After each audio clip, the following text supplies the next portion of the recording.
اللہ تعالیٰ اس ماہ مبارک کو دیکھنے، اس میں اپنی عبادت کرنے اور سب سے بڑھ کر روزہ رکھنے کا شرف حاصل کرنے کا موقع دیا۔ یہ رب تعالیٰ کا بہت ہی بڑا احسان کریم ہے۔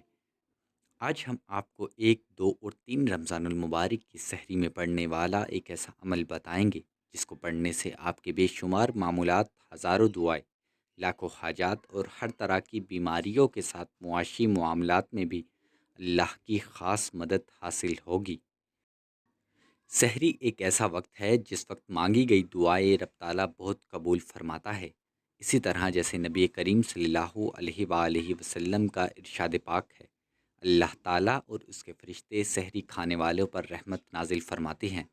حضرت عبداللہ بن حارث سے نقل کرتے ہیں کہ میں رسول اللہ صلی اللہ علیہ وآلہ وسلم کی خدمت اقدس میں حاضر تھا۔ اس وقت آپ نبی کریم صلی اللہ علیہ وآلہ وسلم سحری نوش فرما رہے تھے۔ آپ نے فرمایا، یہ ایک برکت کی چیز ہے جو اللہ تعالیٰ نے تم کو عطا فرمائی، اس کو ہرگز مت چھوڑنا۔ ان ارشادات سے پیارے آقا کے فرمودات سے سحری کی اہمیت کا اندازہ بخوبی ہو گیا ہے۔ ایسے وقت میں مانگی گئی دعائیں رب تعالیٰ کے نزدیک کتنی زیادہ فضیلت والی ہوگی، اس کا اندازہ بھی آپ کر سکتے ہیں۔ حضور صلی اللہ علیہ وآلہ وسلم کا ارشاد ہے، جو شخص بغیر عذر کے ایک بھی روزہ چھوڑے گا تو وہ رمضان کے علاوہ پوری زندگی بھی روزے رکھے اس کا بدل نہیں کر سکتا۔